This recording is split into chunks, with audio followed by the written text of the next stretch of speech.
channel, and today I'm going to be doing facts about ancient Rome, which is one of my favourite periods, so enjoy. Roman Republic inspired modern democracies.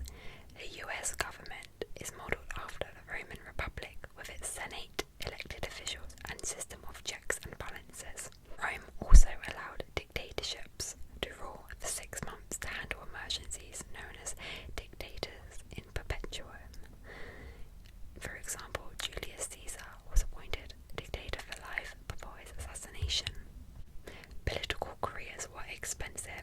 Only the wealthy could afford to become politicians, as they had to fund games, feasts, and public works in order to win votes from the city's folk. Bribery was really common in elections. Despite strict laws, candidates often gave gifts and money to voters in order to bribe them to vote for them. Unlike the US Senate, Rome's Senate was a lifetime. Once a senator was a senator, they would hold that seat until they died, unless they were expelled for misconduct.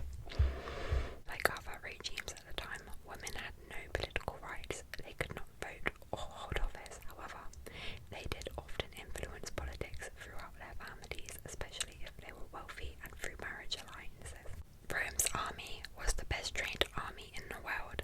Soldiers trained rigorously and had to march over 20 miles a day with full gear. Legionaries in the army served for 25 years and earned a pension and land upon retirement. Rome also used war dogs, which were specially bred hounds, in order to fight alongside their soldiers. The weapons they used were very advanced. They used giant crossbows and catapults. Often foreigners would join Roman armies in exchange for citizenship. War was essential to Rome's economy. Conquering new land meant more slaves, resources, and tax revenue from conquered states. They often would make deals with local rulers in return for allowing them to stay in position in exchange for tax and resources. Romans believed that they were owed a historic empire by the gods. Across the capital and all its conquered city-states, Rome had a population of over 1 million people. Public baths were a popular social hub. Romans bathed, exercised, and even conducted business in them. Toilets were shared. There were no stalls, and instead of toilet paper, they used sponges placed on sticks. Roman houses also had no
themselves could initiate a